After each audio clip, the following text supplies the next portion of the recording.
Turning to politics now, Fox News, of course, is America's election headquarters, and Donald Trump weighing in on the debate over gun control during a campaign stop in Tennessee. Take a listen.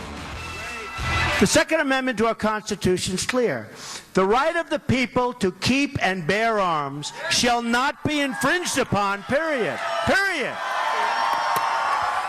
Trump not the only one weighing in. Kristen Fisher has more from Washington. Kristen. Julie, the one issue that almost every presidential candidate is talking about today is gun control after that mass shooting in Oregon. Taking guns away does not solve this problem.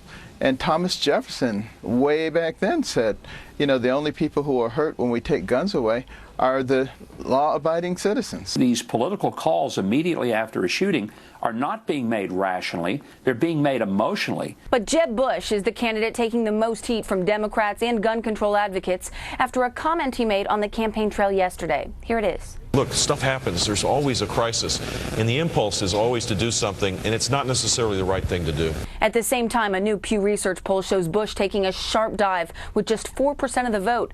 Ted Cruz is now 2 points ahead of him. Marco Rubio and Carly Fiorina are tied for third. Ben Carson's in second, and Donald Trump still on top with 25% of the vote.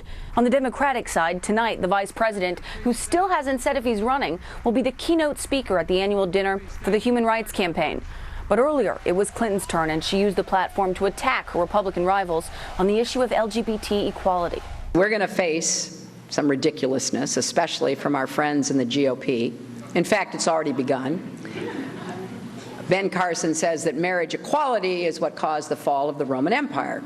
Now tonight, Clinton's expected to make an appearance on the season premiere of Saturday Night Live before heading to New Hampshire early next week. Julie. Kristen Fisher, thank you very much. A brand new Pew Research polling finding a majority of Republicans now prefer a presidential candidate with new ideas over experience. Take a look at this. By a more than 2-to-1 margin, Republican voters saying that they are having fresh ideas, and they're thinking that is much more important than a political record. So that leads to our question of the day. With Jeb Bush and Hillary Clinton dropping in the polls, do you think any career politician could do well? Who? Tweet me at Julie Banderas. We'll try to read some of your answers later in the show.